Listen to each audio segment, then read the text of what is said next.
Bitcoin is close to becoming worthless. Let's go.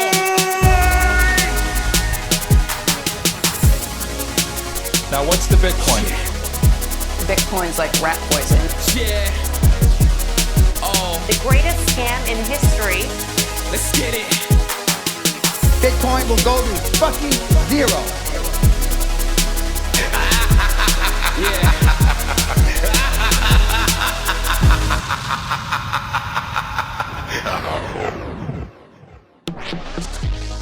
Alright, you ungovernable misfits. I'm your host, Max. Everybody knows that Bitcoin is useless, worthless, and doomed to fail. But what if everyone's wrong? What if it's the system that is doomed to fail?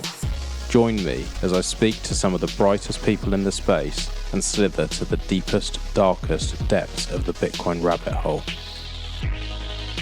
Welcome back, everyone. Today's guest is Dim Zayan. He is an absolute legend in the space. His work on the voice paper, Bultardia, and all of his other artwork is absolutely amazing. I'm a big fan, so I was excited to have him on. We featured him in 21ism a few blocks ago, so definitely go and check that out.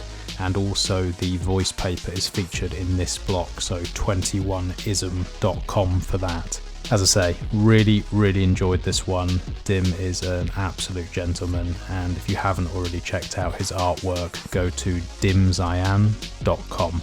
Thanks again to CoinFloor UK for sponsoring the show, and if you're in the UK and you've been listening to the show for some time now and you still haven't bought yourself any Bitcoin, go and check them out. Use the link in the show notes and you'll get a slight discount on your dollar cost averaging. Yes, I always preach use no KYC services. There's Bisq, there's HODL, there's others out there, but not everyone's going to do that. And if you're not going to do that, then at least use someone who has good security, who cares about users and has been in the space for a long time. They really are the best option if you are in the UK. Enjoy.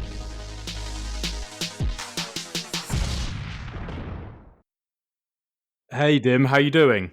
Max, hi, how are you? I'm good. Can you hear me okay? Yeah, now, yes, everything's fine. I don't have a video, but I assume it's no video, right? Yeah, I can see you, but I do hide here. I'm privacy focused, so I do hide. Okay, no worries. You can imagine the scene. I have a glass of red wine. There's a candle going. It's a lovely, intimate feel. Just imagine that. Oh, well, if you don't mind, then I will turn off the camera on my end so we can be on Of the course. same playing field. Yes. All right, cool, great. Yeah, well, thank you very much for joining me. I've been looking forward to this one. I've been admiring your artwork and Bultardia, and obviously we featured you for 21ism a couple of blocks ago as well, and everything you've done with the voice paper, and it's been prolific, mate. It's been incredible, the stuff that you've been pumping out there. Really high quality, and yeah, I'm very excited to have you on, talk some Bitcoin, talk some art, and talk freedom. So welcome to Bit by Bit, and thanks for joining me. Max, thank you, and thank you for this introduction. I only realized recently that you were also part of the 21ism team. And yes, you guys have been doing an amazing set of works. I mean, you're featuring fantastic people from across the board in the Bitcoin community. And I was really excited to be part of it. And thanks to really credits to Batters, who was the man who introduced me to 21ism, and as he's been a fantastic help also on all this project. He worked on the voice paper as well. Batters has an incredible ear and can put music to pretty much anything. So that was great to have him on the team for the voice paper. Yeah, he's an incredible talent, and I've really enjoyed working with him. He also very kindly did my show music for me, He just, I'd interviewed him a while ago and he was like, look, mate, I'm sitting in my garden. It's a lovely day. Your show needs some music. I'm going to do it for you. And I absolutely love what he created for me. And we've just always kept in touch. He's a solid bloke. And that's one of the things within Bitcoin, within this community.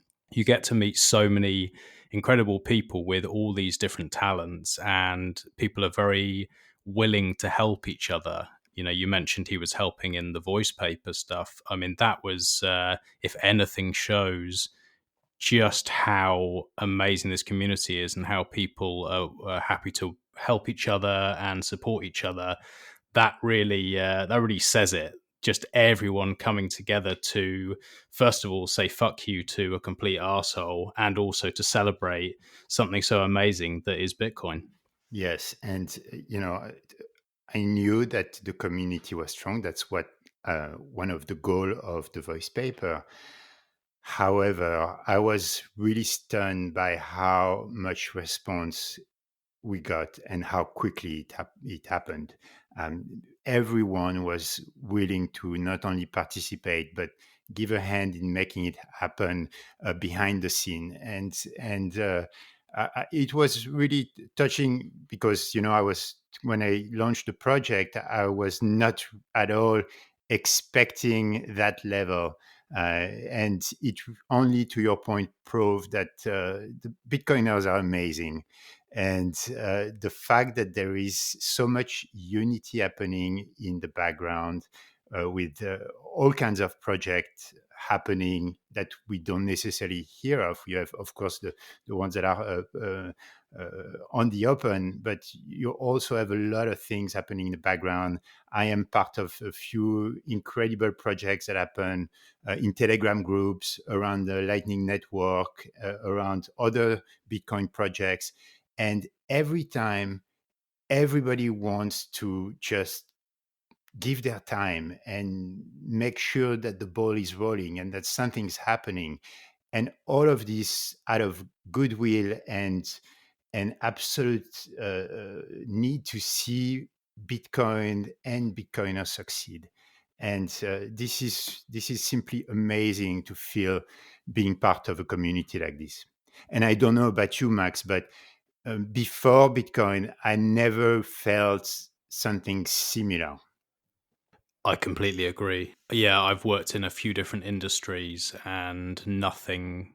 It's just, I can't even say it's like, oh, it's different. It's otherworldly. It's so different that I can't think that anyone who's not involved in this community can understand. You can't express it. Yeah, it's very, very exciting to be around. It gives a lot of energy off.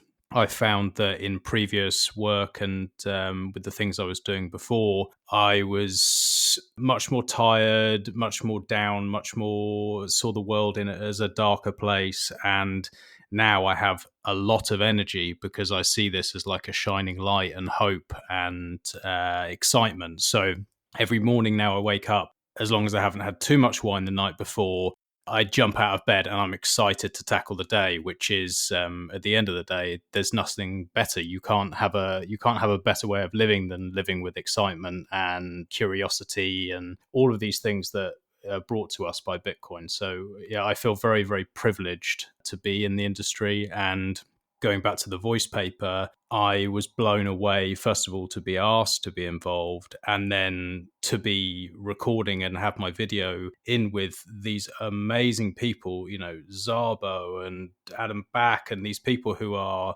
just, I couldn't imagine a few years ago to be in a project with people like that. And I was very, very proud. Like I sat and watched it a couple of times and I just thought, wow, we're part of history and you've brought all this together. And I think it will stand the test of time and people will look back at this project and say, what a time to be alive, and that these people are some of the people who have changed the world for the better, I hope.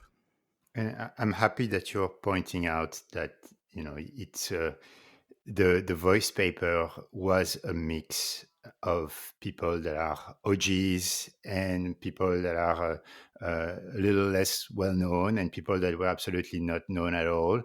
And that was really the goal, is to feature the community as a whole. The community is not just about the few familiar faces that everybody knows, but it's also about the unknown pleb. and uh, and and I was really it was really important to me to be able to feature that. And not only that, but we also have the next generation that is being represented. There was a two contribution from Solex Boy, which is the son of Solex, which was another contributor, and also And Lauren, right? and Lauren, the daughter of Yes. Daniel Prince. And Yes. I was really happy. At some point, Solex said, "Hey, if we don't have enough room, we can do one take together." And I said, well, I'd much rather have them have their own piece, have their own share, because every single snippet was a chance for each contributor to really express themselves the way they wanted to show their love for for Bitcoin, for the white paper, or whatever they wanted to do, basically, however they wanted to express it. And have them do their own piece was really, I think, an important part. And you see Definitely. it in the way, Solex Boy does it. He's very animated, and he shows it the way he wants to show it. So on and all, I think these little giving people the freedom to do whatever they want within their line made the project even more interesting. The original idea was to have something a little bit more controlled, with a little bit more curation in the way things look, etc. But as we went along and we started seeing, how talking with people and see how they were planning to contribute, we quickly realized that, one, technically it would have been challenging when you're dealing with contributions sent to you from all over the world, and two, that it was much better to do a project where people do it the way they want, when it's a project in the end that is about freedom. So it felt like it was right. It was the binding piece.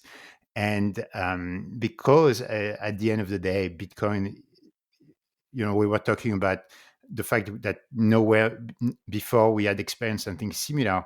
And it's strange when we're talking about, at the end of the day, something that background is finance and technology. It doesn't supposedly, it's not supposed to have that level of emotional connection, right? And then you still have it. And the main reason, I believe, is because of the symbol that it represents, much more than the capabilities it unleashes. And the symbol is the symbol of independence, of freedom, of self-sovereignty. And all of these, I think, are the funnel uh, of expression for so many other feelings that people were having before Bitcoin. Uh, and I really hope that this gets translated, or this was translated in the voice paper. Yeah, well, like you say, finance and technology, you don't always think, oh, finance, technology, art, and emotion. It's just not things that are generally seen very closely together. But as you rightly say, this is about much more than that. The reason a lot of the people who are in this voice paper, and a lot of people are starting to join, is because they want that freedom, they desire it. And society is so far from that at the moment. It's this one thing that we can all agree on and all have hope and see some light at the end of the tunnel. And that does make people emotional. It does make people creative. And that's what we found with 21ism. We see so much creativity in the space. And to showcase that, when I first got approached by Self-Banked and Badders, in the back of my head, I was thinking, I wonder whether we're going to be able to get enough people in each category who are brilliant that we can really showcase and be proud of. And I had in the back of my head, I'm not sure, because I was very much more focused on the finance, the technology side. And as we got rolling, I was like, actually, no, this is almost too easy. We have so much talent, we have so much creativity, we have so much passion in the space.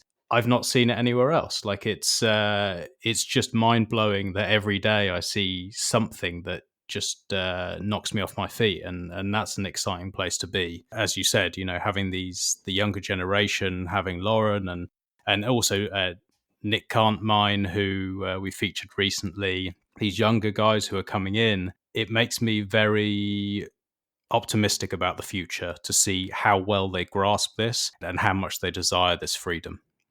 They're going to teach us so many things. I mean, we are here, we are barely scratching the surface, and we're going to do our best to adapt our thinking, our old thinking into the new one.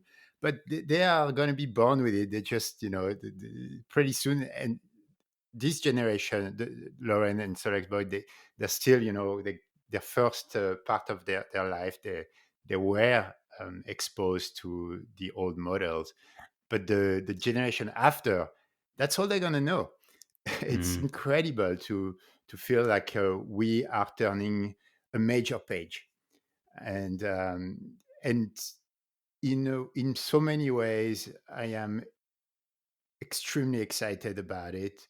Um, Not just because of Bitcoin, but because I feel like there were a lot of rut in the way society was evolving in the last years, right? And of course, a lot is driven by the economy, but there are other things. I think everything evolves as a whole, and it's never just one factor that creates a situation. And but sometimes you only need one of those dominoes to make the entire domino path just fall.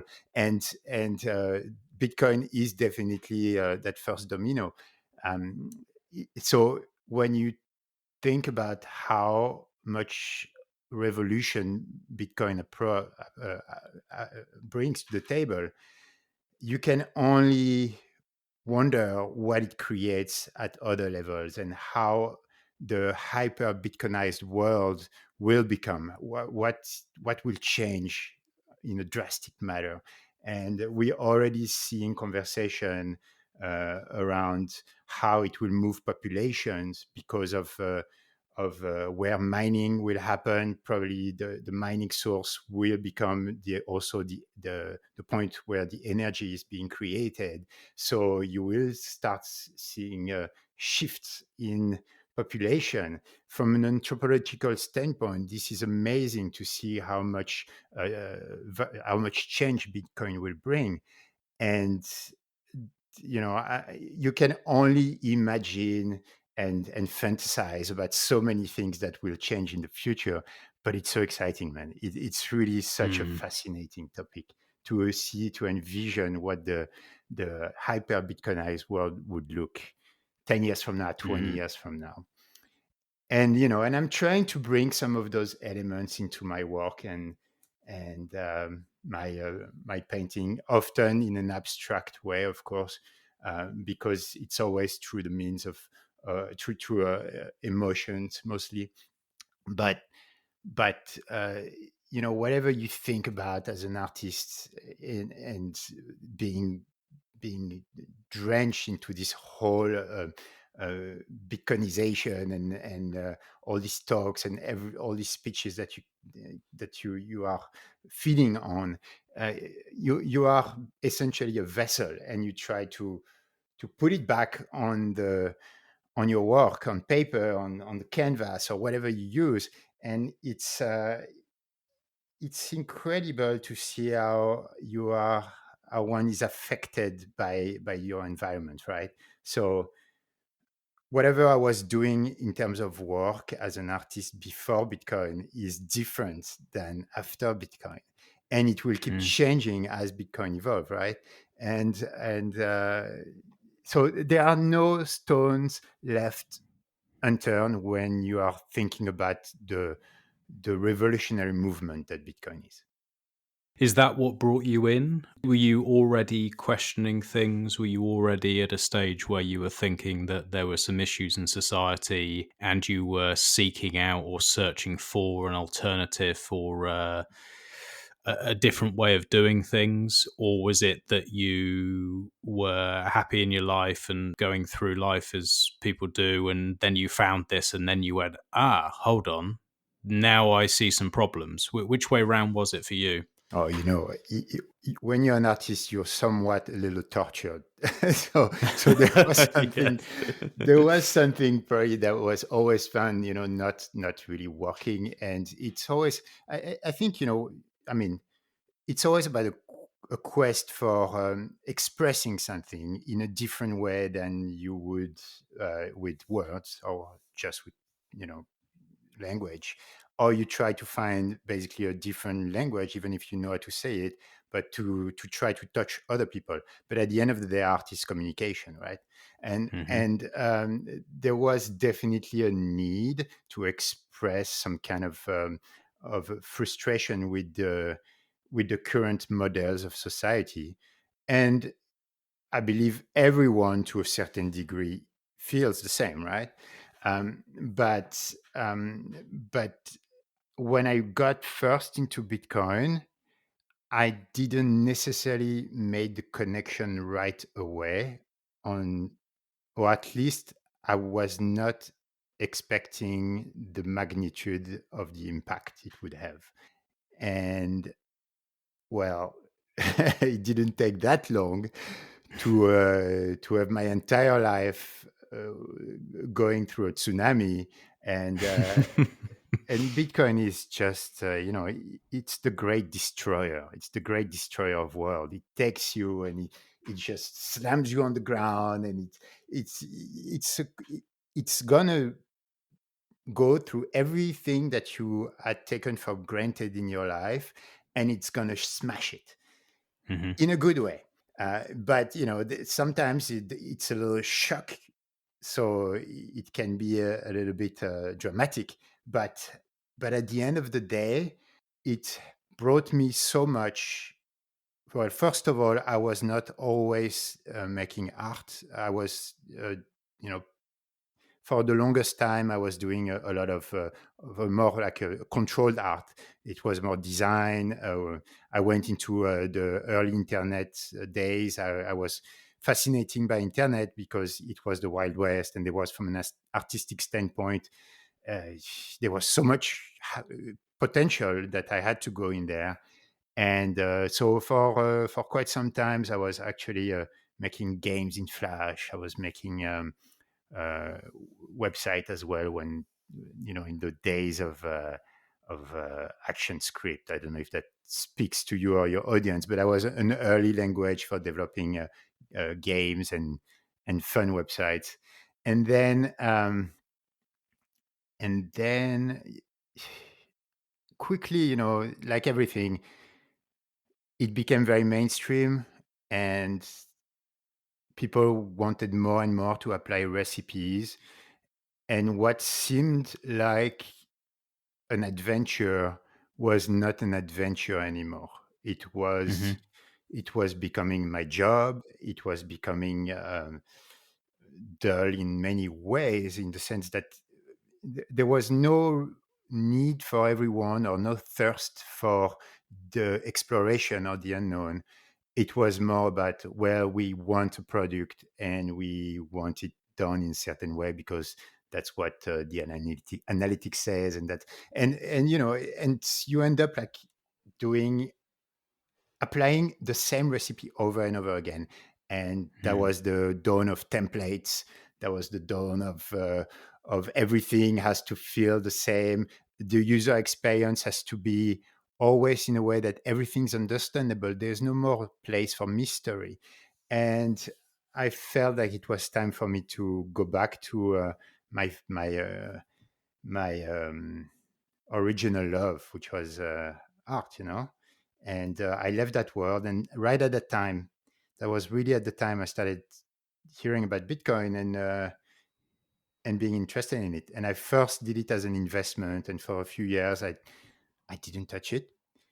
Unfortunately for me, I discovered after, a little later, the magical world of investing, of trading, of cryptos, etc. And you know the rest. I mean, you've heard that story so many times. We all do it. We all do it. Yeah. Yes. So I'm not going to go into details for that Mm. because it's not really that interesting. We But yeah, go ahead. No, I was going to say, we know that story, but I think the reason that every single person does that at that time is like, I kind of see for most people, like, I interview and speak to enough people that I see a pattern. There's this journey and you have to gather these clues and this information, and it takes time. And you can almost see there's like marker points along a timeline. And at the time where people start trading and shitcoining and fucking around with all that sort of stuff, is before the time where they realize that this is the most important thing on the planet. Once you get to that point where you realize, fuck, this is a chance for real revolution. This is a chance for real freedom. This is an asset where I have true ownership. This is something where everything else, your property, your car, your bank accounts, whatever, it can be taken from you if things go bad in your country. Whereas with this, if it's stored correctly, it can't. And until you get to that realization, of course you're going to fuck around. Of course you're going to shitcoin and you see something else that's shiny and exciting and you don't fully understand it and you go for it. And we all do it. But where it really gets exciting is once you do realize these things. And I think that's where the passion and the emotion and this kind of sense of unity within the community comes from, is that you feel like you're in this together, and that you know that there is a common enemy, and you know that there is a real chance for a better world. And that's where I think I speak for most Bitcoiners. These sats are never leaving me. They're precious beyond what anyone can imagine, and until you understand and you go through that learning experience. Absolutely. And I would add to this that it's almost like it's a rite of passage. You go through this to purify yourself from the greed and lust that you feel going through all of this. You have this sudden El Dorado of possibilities. On one end, of course, because suddenly it's there is always the financial component that comes into play, of course, but there is also the excitement of wanting to try so many new things, and because suddenly the door has been unlocked, you want to go explore everywhere, and you don't know yet about all the traps and pitfalls, and you get into this jungle and you're completely inexperienced, and you are going to go through these traps and pitfalls, and you don't know which animal is a predator, and you don't know which snake is going to be venomous, and this whole thing, the best way to learn it is to experience it, is to go through it. So you might always read books about it or theorize, but until the moment you actually go yourself through this, you won't know exactly what it is about. And even though I hoped I would have done things differently then, I hoped I wouldn't have been as foolish in so many ways, I don't regret anything. I don't regret going to this because it's part of the journey. It's what brought me where I am today. And if I hadn't done it, I would probably not be as much involved or passionate, to your point, about Bitcoin. Can you remember that time along this timeline you get to the realization that we're talking about, and you become passionate, you become, I would say, obsessive? For me, I don't want to put words in your mouth, but I would say that for a lot of us, this is an obsession. Can you remember that point where it switched and you decided, I just want to create, I want to share this message? Because that's what I see from your work. Like, I've spent today, especially like really trawling through on your Instagram and looking at some of your paintings and looking at the work that you're doing, and obviously everything that you've done with the voice paper and the House of Wars and all of this stuff.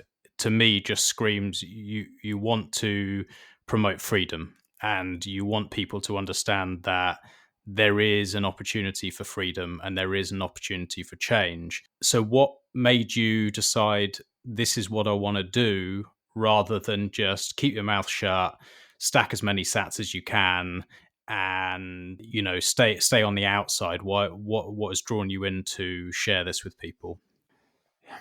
I wish I would be able to express that in words, but if I did, I wouldn't be probably doing what I'm doing. So, but what I can say is that it was definitely something more visceral than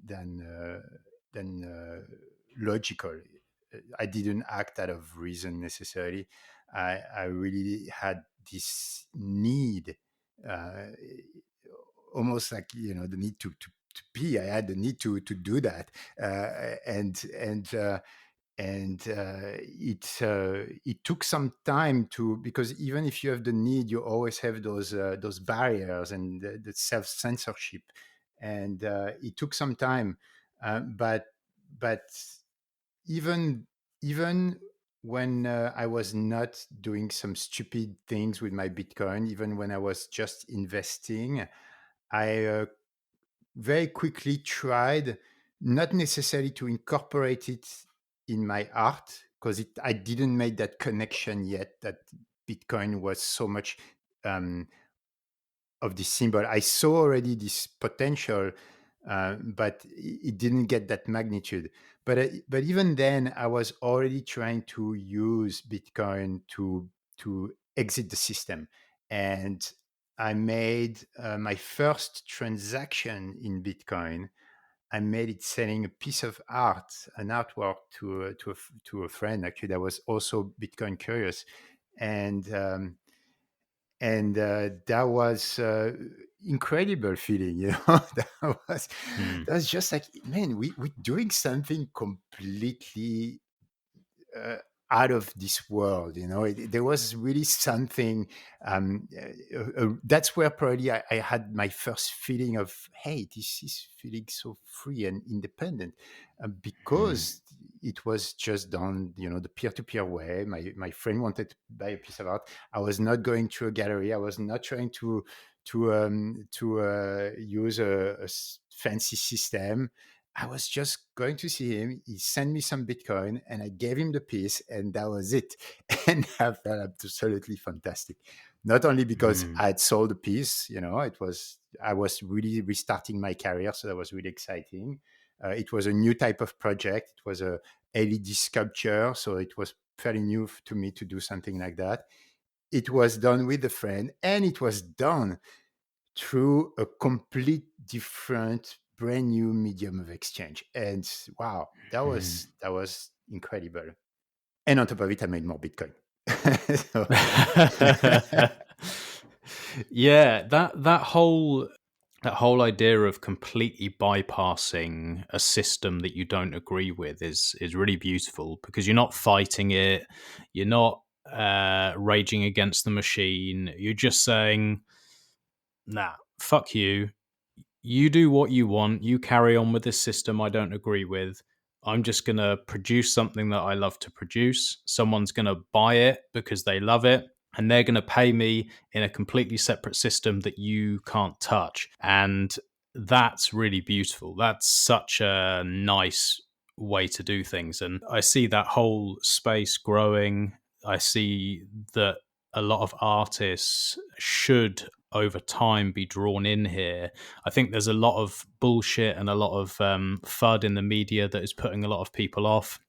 I work as an artist, and a lot of friends of mine work as artists, and most of them are put off by this argument of it's not sustainable, it's not green, it's going to destroy the planet bullshit. Most of them are put off by that now, but they will eventually come round, and when they do, this seems like it's the perfect fit for artists, where you, like you're saying, you have this like peer-to-peer transactions, you can connect collectors directly to artists, and you can do it in a way that if you're working as an artist, you want to be free in the way you're thinking. And a lot of artists, they are thinking outside the box. They don't necessarily fit in society so well. And it's almost like a means of escape. It's like trying to express the way they're feeling that they can't quite necessarily even understand themselves. And when they work this thing out, I feel like it's like meant to be. It's like the perfect environment for artists to really thrive.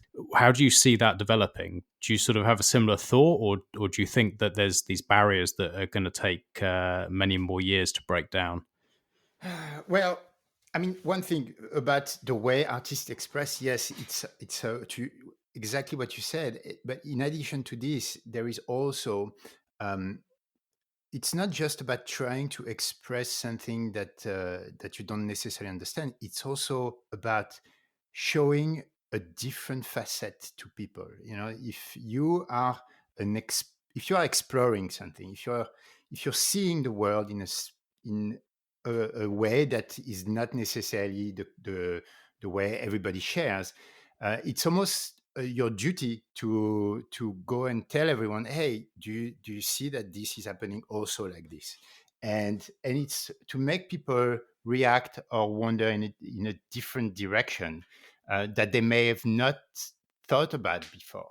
And that's probably how I would define the mission of an artist. And to make it um, to sorry, I got sidetracked. That's all right. So what was the question again? Sorry. It was, do you see this as a space where more and more artists will realize that this is a place to sort of escape the grasps of the way that the art world works, and to create more of a peer-to-peer, collector-to-artist environment, and cut out a lot of the bullshit in between, and really connect people? Yes. So sorry about that. So It's okay. absolutely. I mean, you already see this with NFTs. I don't know if we should talk about this now. There is it's another rabbit hole that I'm willing to explore, but maybe we can save that for later. But definitely there is the need, I think, for a level of independence in the art world that has been more and more controlled by a top-down pyramid of, the galleries, the certain houses that basically make the market, and and there is this need for something a little bit more, of course, decentralized, of course, broader, and that allow more voices to express themselves. um, but but at the end of the day, I do think that there will be some kind of going back to that model as well. It's almost like, to take it very crudely, you're looking at a chart, and if it falls too deep, if there is too much of a dip, it will bounce back maybe very quickly in the opposite direction, and then try to consolidate a little bit. Well, I think it's the same with the shock that the art world will go through. There is this craziness with the NFTs, of course, and with how there is this need for exiting that system, and it will create excess in many ways. And then it will go back the other way, where there will, people will realize, hey, wait a minute, maybe we need a little bit more structure. Maybe we will need to get through a gallery or a system that will allow to curate more, and there will be an excess in that direction. And eventually, I think we will find a happy medium where artists can be independent, artists can be doing it their own way, but they will also be able, if they want to be within a certain structure or a certain group or a collective that will allow for them to express what they need to express without the overhead. Because I mean, I look at it, I'm an independent, and I worked on my work as an artist. I work on independent projects. I work on Bultardia, the comic book. And because I'm independent, I have to do so many things that actually take me out of my art. I have to work on the website. I have to work on the sales. Mm-hmm. I have to work on discovering new things, seeing if NFTs make sense, seeing if that technology makes sense, try to find new technology for different projects. And all of this takes a lot of my time out of my work. Well, my dog takes most of my time out of my work, but the rest of the time becomes very limited, and I have to be even more careful as to what I decide to work on. And I wish it was not as much, So the need for the structures for artists is not necessarily a bad thing if it's done in a smart way and if it's limited to serving and not controlling. And we're going back to everything pretty much. We're talking about governments, we're talking about companies, we're talking about systems. Everything falls under the same laws that we're trying to find, which is less control, more of an open system that is used to assist instead of govern. Yeah, I think there's definitely a middle ground, like you say. I completely agree. To do anything by yourself, you have to do so many other things. It takes you out of the studio, it takes you out of the environment that you maybe want to be in, because you can't just create. You have to also sell, and then to sell, you have to do the website and you have to do the marketing and all these things that maybe you'd actually prefer to just be creating. And so there is definitely value in people who can show your work. There's definitely value in the marketing of it. But I think what's important is that there's not a few people deciding what is and what is not quality and taking backhanders or however it really works. To tell someone what has value, it would be nice if there was a way that work can be showcased and presented in the best way possible. And there's a way for collectors to find that art and appreciate it. And if they do appreciate it, there's a percentage that goes to the people who showcase it well. And maybe we can use technologies like Lightning and these kind of things as the payment rails for that. But there is definitely value there. You're talking about the NFT stuff, and I know it gets bashed to hell at the moment. It's not something that particularly interests me, but the physical art interests me. And I definitely think that there is a lot more that can be done. And I think there's a lot of artists that can benefit from this system. And it's developing at such a rapid rate. Just to keep on top of it and to see where this thing is going is almost a full-time job. I almost see 21ism, what we're trying to do and showcase these artists. Maybe that's something that evolves, and maybe that's something that we can help artists find these collectors without taking the piss and do things in a way that is more realistic, more fair, and actually there to support artists, not to take advantage of them, which is what I kind of see a lot of what's happened in the past and is still going on. A lot of it is taking advantage of people who are creators, and they're fantastic at creating, but they're not so good at the marketing, and they're not so good at the finance side, and they get taken advantage of or just don't get seen. And that's a real shame. So I really hope that more people can get their work seen, because there's so many talented people on this planet who are in the shadows, and that's a real shame. Yeah. I mean, I gotta say something though. My only thing about digital art is that it gets a bad rep because of the NFT discussion, of the NFT crisis. But if you put it aside, I think digital art, I find that extremely exciting. It's a medium like any other medium, and you have fantastic things, creatively speaking, that are being done digitally. It opens a whole set of doors when it comes to being able to use movement and animation. And it really has an enormous potential, and I'm extremely excited about the digital approach.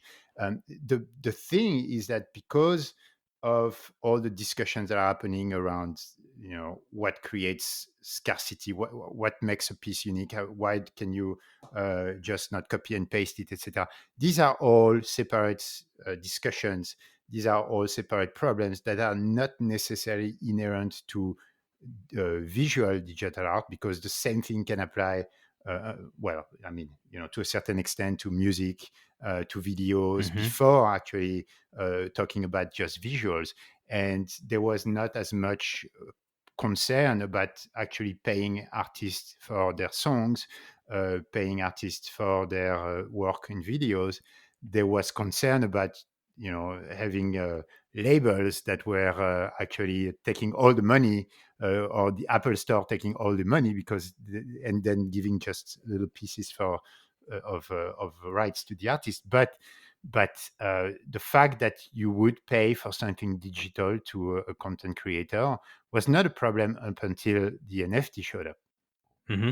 Oh, I agree with you. Yeah. I do agree with you. I think that the world is going more and more digital, and some of these ideas, they do conflict. So people will say there's no value in any digital art, and I think that's wrong. And I think that when we're looking at this kind of citadel theory, and we're looking at more freedom of movement maybe, and we're looking at the fact that people can be almost like digital nomads, then I think that digital art has a place there. If you're going to have less and less possessions, I've found that since being involved in Bitcoin, a lot of the time it's just to stack sats, but I've sold all my shit. I had loads of stuff. Like, I have no stuff anymore. I just go around my house and just sell everything. I'm like, do I love this beyond belief? Like, can I live without this thing? Yeah, I can live without that. Sell it. And I only keep what I absolutely love. And I'd like to get to a stage where I could pretty much travel with a laptop and a couple of things that I can't live without. And maybe that's a case if we can get past all this COVID nonsense and all the lockdowns and all that shit, and we do get to a Bitcoin standard and people can travel and move. I can see why digital art has a reason and has a value. I think the thing is that there's a lot of bullshit around the platforms it's on and a lot of hype. But you were talking about this sort of equilibrium, and maybe something swings too far one way and then it finds a middle ground. There will be a middle ground for this stuff, I'm sure. I just don't think we're there yet. Oh, no. I mean, just little parenthesis, man. You're way ahead of the game. I've always been admiring the less is more minimalist approach. I'm just not very good at it, but I'm doing some work. I have this guitar collection. I was for a long time passionate about electric guitars, and this collected. It's a terrible thing to collect, by the way. It's just it takes so much space. Collect stems maybe, but not guitars.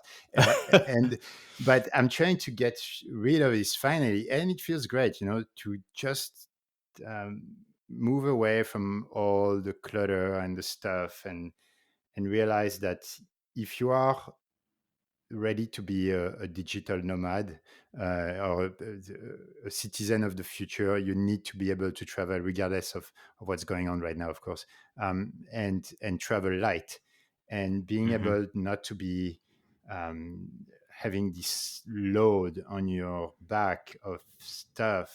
It's one step towards liberation, towards freedom.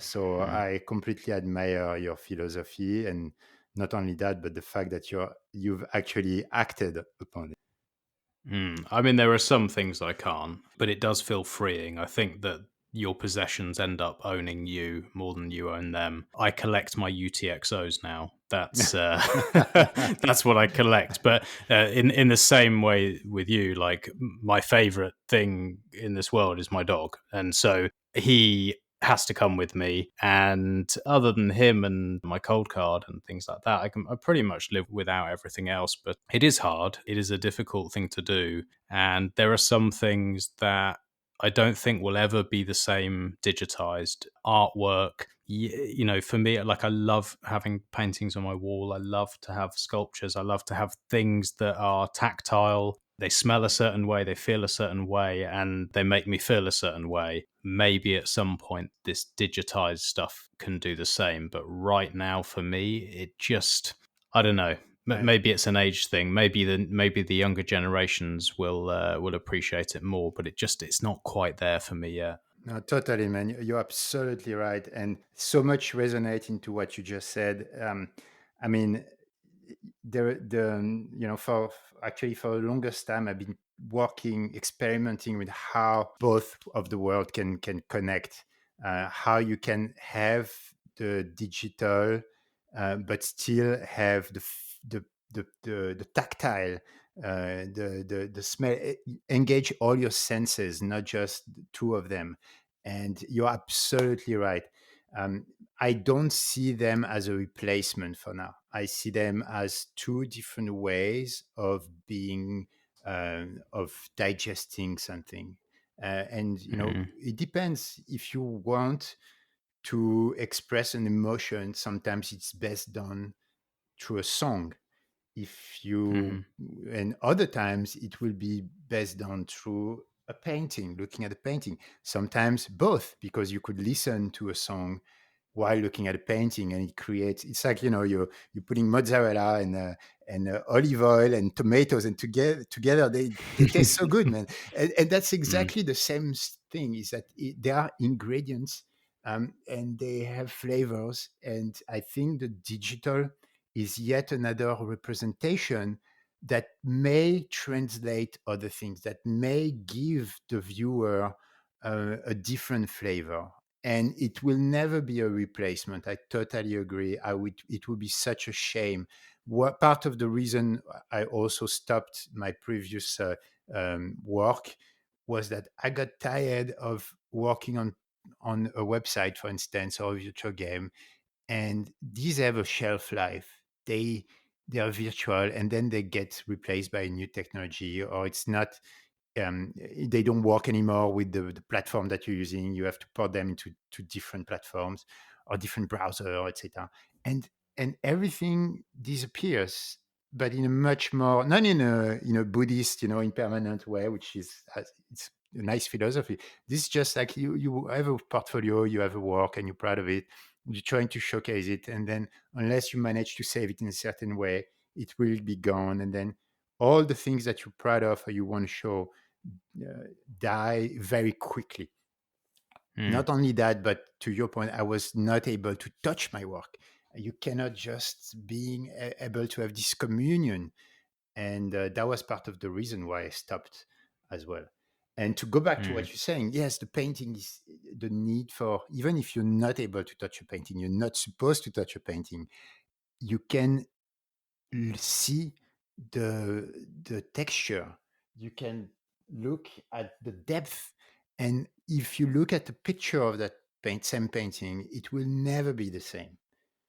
It will never be the same. If you look at Mona Lisa on your screen, how can it be the same than going to the Louvre and actually look at it in person? You won't get the same emotions. So yes, you're right.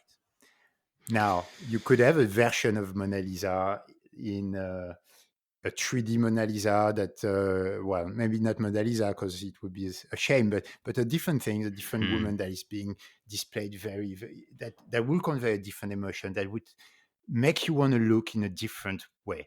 And I think these are also as important, because that allows us as human beings to also make our communication system evolve. And that's what all of this is about, is this communication. When you really dig down deep enough, money is just communication. Money is just a language, and also a way of storing the energy that we output. And we only have a certain amount of energy. We only have a certain amount of heartbeats, and then we're gone. And this is something that I would like to communicate to people outside of the Bitcoin world, is stop fucking around doing things that you don't love, because we only have a very small amount of time on this planet, and you want to leave the planet hopefully a better state than what you arrive in it, or at least the same. And I kind of see that the trajectory that the majority of the world is on right now, and I don't want to take this dark, but is not good as far as I can see it. And I think most Bitcoiners will agree with that. That's what excites me about the world of art, is that you can portray these ideas and try and explain to people and excite people and get people to be thinking a little bit more, because you can do so much with books and you can do so much with words, but sometimes, like you were saying, a song or a painting is very, very hard hitting and can wake people up and make them see. I'm pretty sure that we're all right. Like, I've never been so sure of anything in my life that we are right and that what we're doing can change the world in a positive way. And so finding whatever medium, whether it is physical or digital, whether it's music or painting, to convey this is, to me, the most important thing that I can do with my time. And I can clearly see from what you're doing that this is all you're thinking about. And it's really incredible. Like, the stuff that you're doing with Boltardia, the other paintings that you've been doing, the stuff that you're doing with this voice paper, and everything is very, very clearly pointing towards freedom for me. Is this something that you've always felt? Is it something that has always been in you, or that was instilled into you by your family or by your parents? Or why are you this way? Because it's not like, it's great. And I love being around people like you. I love this passion, but it's very different. So why? What is it that spurs you on and makes you do what you're doing? I I don't know, but it's true. It was, in hindsight, it was something that was there all along. In the sense that I left France to live in another country when I was, after my studies in my 20s, and and and I left everything, and it was in a way a quest for freedom. It was not because there was this, job, not because there was, well, there was this girl. Yes, there was there I was was a woman. just about to say, there always is. but there was, I arrived in New York, and New York was such an expression of freedom that was captivating, and there was this level of liberty that you don't necessarily, or that I didn't feel necessarily when I was growing up in France. And it really, well, it's a weird thing to say, but freedom kept me captive in New York City, and I was so impassioned by that concept that I was not able to live for a long time, even though in the end I was not in love with New York anymore. It had changed in many ways. The Manhattan itself, where I was spending a lot of time, was there was always neighborhoods where you could escape, and if you wanted to get away from it, or if you wanted to find some peace, you could do it. Or you could always explore a new street, or find a new interesting place that was really creating a curiosity. And through the last years, it became impossible, or nearly impossible, to find that. Or every time I had to go further and further and further and explore new places, which is, interesting, but it gets old. And I got tired of this. New York was not necessarily the same anymore. And I left to find my citadel in the countryside. And now I would say you're right. It's another quest for freedom, being in nature, being around animals, being in communion in many ways with the lack of humans around. There is something very liberating in that as well. Especially when you have lived most of your life as in big cities such as New York or Paris. So to answer your question, yes, I believe it was always there. I'm not exactly sure why, but it was always there. I had something that really interested me the other day. I was listening to your episode you recorded recently with our mutual friend Daniel. It was his final question, and it was, who would you orange pill? And you said your dog. And it made me laugh. And I thought, oh, fucking hell, yeah, I'd like to tell my dog as well. And then you said something afterwards that made me think a bit deeper. And you said, well, I'd be interested to see, well, it might not be in quite this wording, but it was basically, I'd be interested to see Bitcoin's impact on nature. Mm-hmm. From my understanding, and I don't want to dox you, but you are very much in nature at the moment and away from people, as is Badders.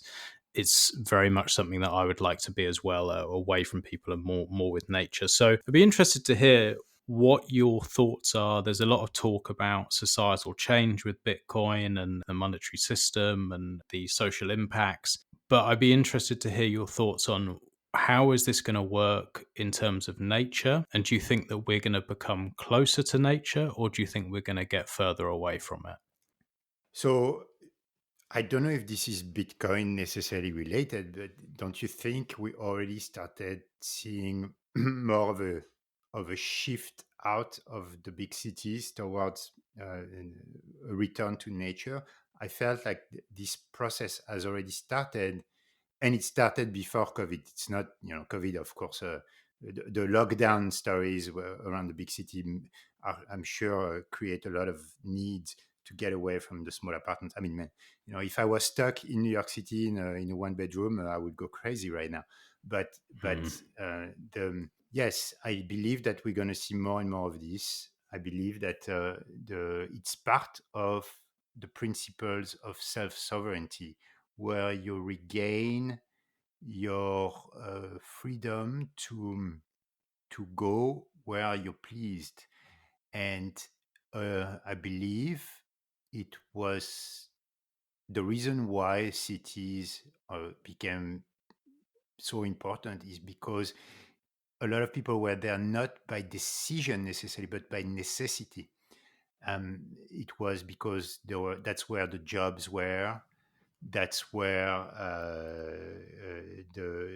you could make a living, basically, and it was not necessarily possible to achieve the same if you were anywhere else. But in the society we live now, where there is much more democratization around what you can do virtually, the new jobs that you can actually have anywhere in the world, and now a new money that allows you to do that freely and very easily, that basically you start having all the pieces of the puzzles in front of you in order to stay in a place that you really want to versus a place that you had to be. So I really believe that this exit of the big city is going to increase over time.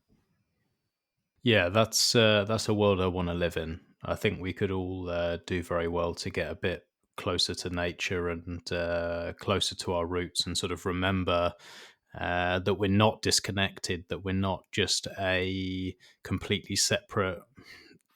We kind of almost put ourselves on a pedestal and we're like, oh, human, and then everything else. And that's so far from true. We rely on everything else, and it would be nice to see a bit more of a connection to all of that, and a bit more of a realization of just how beautiful and incredible this planet is. And I think there's so many barriers in the way in modern society, and we take it for granted. People are too busy to realize. But I've noticed myself, the happiest days I have are if I'm just with me, my dog, my missus, we have some good food, we're out in nature, we're away from technology, we're away from all the bullshit, and we're just at peace. And that's the most happy time that I can have. And I think maybe that's forgotten. People want to be so busy and fill their time and have all these possessions and have all these things, and it never makes you happy. Mm-hmm. It's a distraction from what really matters. Mm-hmm.